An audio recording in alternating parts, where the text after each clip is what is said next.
കർത്താവായ യേശുക്രിസ്തുവിന്റെ അതിപരിശുദ്ധമായ നാമം ഭക്തിപ്പെടട്ടെ. ഈ ശബ്ദപരിധിയിൽ എന്നെ അടുത്ത പകരമായി ശ്രദ്ധിക്കുന്ന എല്ലാ പ്രിയപ്പെട്ടവർക്കും വേഗം വരുന്ന യേശുക്രിസ്തുവിന്റെ നാമത്തിലുള്ള സ്നേഹവദനം അറിയിക്കുന്നു. കാലം തികഞ്ഞ് ദൈവരാജ്യം സമീപിച്ചിരിക്കുന്നതിനാൽ മാനസാന്തരപ്പെട്ട് സുവിശേഷത്തിൽ വിശ്വസിക്കുകയും യേശുക്രിസ്തുവിന്റെ വരവിനെ മുന്നോടി എന്ന് വേണം സകല സിദ്ധിയോട് സുവിശേഷം അറിയിക്കണമെന്നുള്ള ദൈവത്തിന്റെ കൽപ്പനയും സുവിശേഷം അറിയിക്കണമെന്നുള്ള നിർബന്ധവുമാണ് ഈ ഉച്ചകഴിഞ്ഞ സമയം നിങ്ങളുടെ കാതിൽ സന്ദേശം എത്തുവാൻ കാരണമാക്കിയിരിക്കുന്നത്. വിശുദ്ധ പുസ്തകത്തിൽ എബ്രാഹിം ലേഖനം 9-ാം അധ്യായത്തിൽ 27-ാം വാക്യത്തിൽ ഒരിക്കൽ മരണവും പിന്നീട് ന്യായവിധിയും ദൈവം മനുഷ്യൻ നിയമിച്ചു വെച്ചിരിക്കുന്നു എന്നുള്ള തിരുവചനമുണ്ട്. അപ്പോൾ നാം എല്ലാം ഒരിക്കൽ മുഖാമുഖം കാണുന്ന ന്യായവിധിയെ കാത്തു നിൽക്കേണ്ട ദിവസമുണ്ട്. ആ ന്യായവിധിയിൽ യേശുക്രിസ്തുവില്ലാത്ത സകല മനുഷ്യനും രണ്ടാം മരണമായ തീപ്പൊയിലേക്ക് എത്താൻ പോകുന്നത്. അതിലേക്ക് പോകാതിരിക്കാൻ വേണ്ടിയാണ് ഇതുപോലുള്ള പരസ്യമായ ശുശ്രൂഷകൾ നിങ്ങൾ പിന്നെയും കേൾക്കുവാൻ കാരണമാക്കിയിരിക്കുന്നത്. ഒരു കാലഘട്ടത്തിൽ ഇതുപോലുള്ള പരസ്യമായ ശുശ്രൂഷകളെ കാണുകയും കേൾക്കുകയും ചെയ്യുമ്പോൾ കളിയാക്കിയ നിന്ദിക്കുകയും ചെയ്ത ഒരാളായിരുന്നു ഞാനും. സുവിശേഷം എന്നാൽ മതം മാറ്റുന്ന പ്രചരണമെന്നും അതുകൊണ്ട് നമ്മുടെ വിശ്വാസമാണ് ഏറ്റവും വലുതെന്ന് കണ്ട് അതിനെ മുറുകി പിടിച്ചുകൊണ്ട് ഇതിനെ കളിയാക്കിയിരുന്ന ആളായിരുന്നു.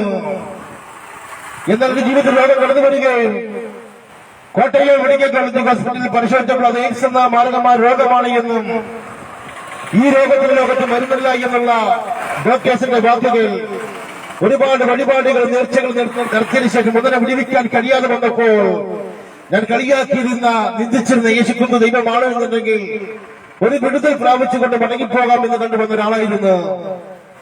എന്നാൽ 2015 18 വർഷങ്ങൾക്ക് ശേഷം എയ്ഡ്സ് എന്ന മാരകമായ രോഗത്തെ സൗഖ്യമാക്കി യേശുക്രിസ്തുവിനെ ഒരു രോഗ സൗഖ്യദാനപരമായി യേശുക്രിസ്തു ഭൂമിയിലേക്ക് വന്ന് നിത്യജീവൻ നൽകുവാനുള്ള സത്യമായ സന്ദേശമാണ് ഞാൻ ഇവിടെ വിളിച്ചറിയിക്കുന്നത്. അരപ്പാടി മുടിപ്പാടി കള്ളം വരുമ്പോൾ ഞാൻ വന്നിരിക്കുന്നത് സമൃദ്ധിയായി ജീവൻ നൽകുവാണെന്ന് യേശു പറഞ്ഞ്. എവിടെയാണ് സമൃദ്ധിയായ ഒരു ജീവിതം? ഒരു മനുഷ്യന്റെ ആയുസ് ഏറിയാൽ 70 അല്ലെങ്കിൽ 3 വർഷക്കാലമാണ് നമുക്ക് തന്നിരിക്കുന്നത്. അതിലധികമായ ഘട്ടമാണ് ഇന്ന് ഏറ്റവും അധികമായി നാം കാണുന്ന വാർത്തകൾ. അനാഥാലയങ്ങളിൽ മാതാപിതാക്കന്മാർ ഉപേക്ഷിക്കുന്ന ഒരുപാട് വാർത്തകളാണ് നാം കണ്ടുകൊണ്ടിരിക്കുന്നത്.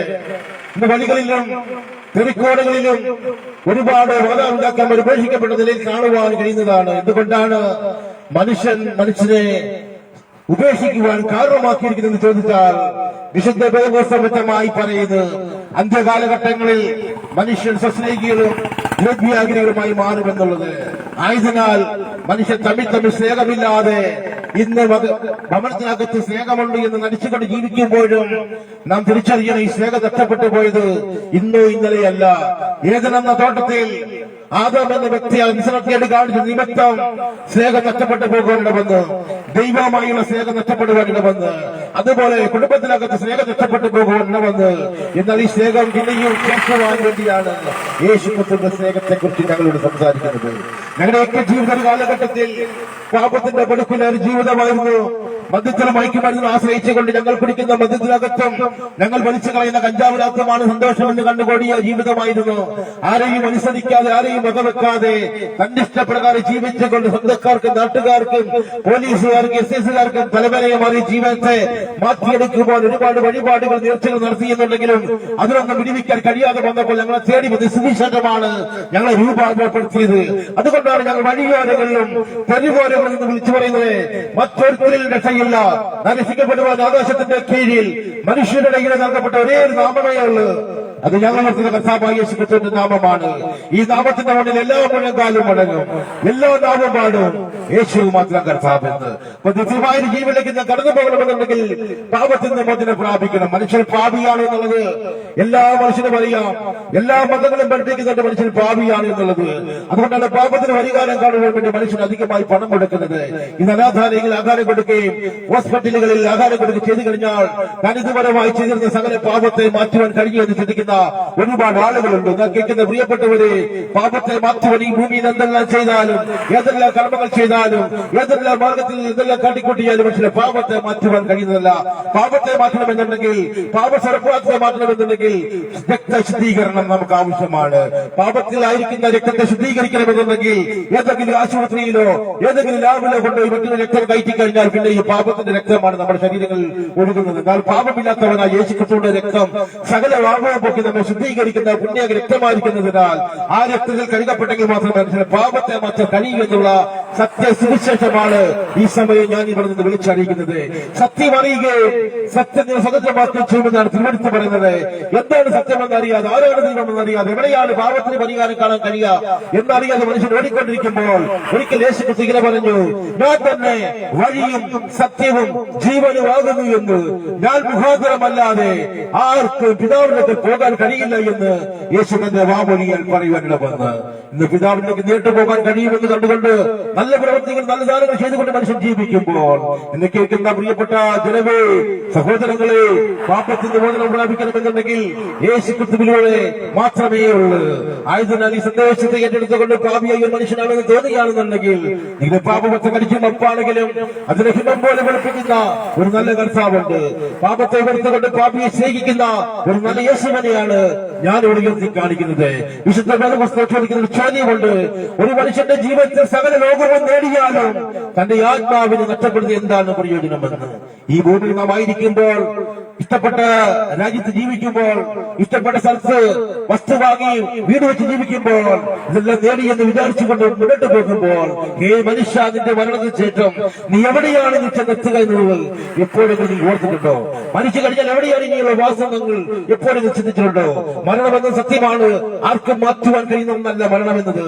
മരണത്തെ മാറ്റുവാൻ, മരണത്തെ ജയിക്കുവാൻ അനേക മനുഷ്യൻ നോക്കിയെന്നുണ്ടെങ്കിലും ഇന്ന് മനുഷ്യൻ നോക്കിയ മരണത്തെ ജയിക്കുവാൻ നോക്കിയ മനുഷ്യൻ പലരും മണ്ണോട് മണ്ണായി ചേർന്നുകൊണ്ട് പോയിരിക്കുമ്പോൾ മരണത്തെ മാറ്റുവാൻ ആർക്കും കഴിയുന്നല്ല. കാരണം മരണത്തെ നിയമിച്ചു വെച്ചിരിക്കുന്നത് ദൈവമാണ്. എന്നാൽ മരണത്തെ മാറ്റുവാൻ, അവൻ നീക്കുമൊക്കെ ചെയ്തു തരുവാൻ കർത്താവ് യഹോവയ്ക്ക് കഴിയുമെന്നുള്ള സത്യസുവിശേഷമാണ് ഞാനിവിടെ വിളിച്ചറിയിക്കുന്നത്. അപ്പൊ മരണത്തെ മാറ്റുവാൻ യേശുക്രിസ്തുവിനല്ലാതെ മറ്റൊന്നിന് മരണത്തെ മാറ്റുവാൻ കഴിയുന്നില്ല. പലതിനും നമുക്ക് ജയിക്കാൻ കഴിയും, എന്നാൽ മരണത്തെ ജയിക്കാൻ കഴിയാതിരിക്കുന്ന മനുഷ്യ മരണത്തിനൊരു ജയമുണ്ട്. ഹേ മരണമേ, നിന്റെ ജയമെവിടെ? ഹേ മരണമേ, നിന്റെ വിഷമുള്ള എവിടെയെന്ന് ചോദിക്കുവാൻ കഴിയുന്നതാണ് യേശുക്രിസ്തുവിലുള്ള രക്ഷ. അതെ, യേശുക്രിസ്തുവിൽ മാത്രമാണ് ഈ രക്ഷയുള്ളൂ. മരണത്തെ വെല്ലുവിളിക്കാൻ കഴിയുന്ന ഒരേ ഒരു സന്ദേശം അത് ക്രിസ്തുവിന്റെ സന്ദേശമാണ്, അത് ക്രിസ്തുവിന്റെ മാർഗമാണ്. ഈ മാർഗത്തിൽ നിന്നുകൊണ്ട് വേണമെങ്കിൽ നമുക്ക് മരണത്തെ ജയിക്കുവാൻ കഴിയുന്ന ഈ സുവിശേഷ സന്ദേശം നിങ്ങളുടെ ജീവിതത്തെ നിത്യമായ രക്ഷയിലേക്ക് എത്തിക്കുവാൻ സർവശക്തനായ ദൈവത്തിന്റെ കരുണ നമ്മുടെ മേൽ വന്നിട്ടുണ്ട്. അതെ, യോഗനാന്റെ സുവിശേഷം 3-ാം അധ്യായത്തിന്റെ 16-ാം വാക്യത്തിൽ തന്റെ ഏകജാതനായ പുത്രനിൽ വിശ്വസിക്കുന്ന ഏവനും നശിച്ചു പോകാതെ നിത്യജീവൻ പ്രാപിക്കേണ്ടതിന് അവന് നൽകുന്ന തക്കവണ്ണം ദൈവലോകത്തെ സ്നേഹിച്ച്, ആ സ്നേഹമാണ് 2000 വർഷങ്ങൾക്ക് മുമ്പേ എന്റെ നിങ്ങളെ ശാപത്തെയും പാപത്തെയും മരണത്തെ വഹിക്കുവാൻ വേണ്ടി സ്വർഗത്തിൽ സകല മഹിമയും പഠിച്ച് താണഭൂമിയിലേക്ക് ഇറങ്ങി വരികയും കാൽവരിയിൽ യാഗമാകുകയും കണ്ണനെ ബന്ധിച്ചുകൊണ്ട് 3-ാം നാൾ പുറത്തു വന്ന് ഞാൻ വീണ്ടും മടങ്ങി വരുന്ന പറഞ്ഞു പോയിരിക്കുന്ന യേശുക്രിസ്തുവിന്റെ വരവിനടുത്തിരിക്കുന്ന ഈ ആസന്ന വേളയിൽ ഈ സന്ദേശം ഏറ്റെടുത്തുകൊണ്ട് നിത്യരക്ഷകനായി ക്രിസ്തുവിനെ എതിരേൽപ്പാൻ വരിക എന്ന് പറഞ്ഞുകൊണ്ട് ഈ സന്ദേശം ഞാൻ നിർത്തുമ്പോൾ ഒരുപക്ഷെ ഈ സന്ദേശം നിങ്ങൾക്ക് പറഞ്ഞിരിക്കുന്നു എന്നുണ്ടെങ്കിൽ, ഒരുപക്ഷെ നിങ്ങൾ ഇത് കേട്ടിട്ട് പറഞ്ഞിട്ട് ഇതിലേക്ക് വരാതെ പറഞ്ഞ് ജീവിക്കുകയാണെന്നുണ്ടെങ്കിൽ, ക്രൂശിന്റെ വചനം നശിച്ചു പോകുന്ന മോശത്വവും വിശ്വത്തിൽ നമുക്ക് ദൈവശക്തിയുമാകുന്നു. അതേ സമയം നമുക്ക് മുന്നിലില്ല. ഇപ്പോഴാകുന്നു സുപ്രസാദ കാലം, ഇപ്പോഴാകുന്നു രക്ഷാ ദിവസം. ഈ സമയമാണ് നമുക്ക് രക്ഷിക്കപ്പെടുകയുള്ള സമയം. ഈ സമയമായിരിക്കും രക്ഷയിലേക്ക് കടന്നു വരാൻ പറ്റുന്ന സമയം. ഈ സമയമായിരിക്കും ജീവന്റെ പുസ്തകത്തിൽ നിങ്ങളുടെ പേരുകൾ എഴുതുന്ന സമയം. ആയതിനാൽ ഈ സന്ദേശം നിങ്ങൾ തള്ളിക്കളയാതെ നിത്യരക്ഷകനായ ക്രിസ്തുവിനെ എതിരേൽപ്പാൻ ഒരുങ്ങുമെന്ന് പറഞ്ഞുകൊണ്ട് എന്റെ വാക്കുകളെ ഞാനിവിടെ നിർത്തുകയാണ്. കർത്താവ് നിങ്ങളെല്ലാം ധാരാളമായി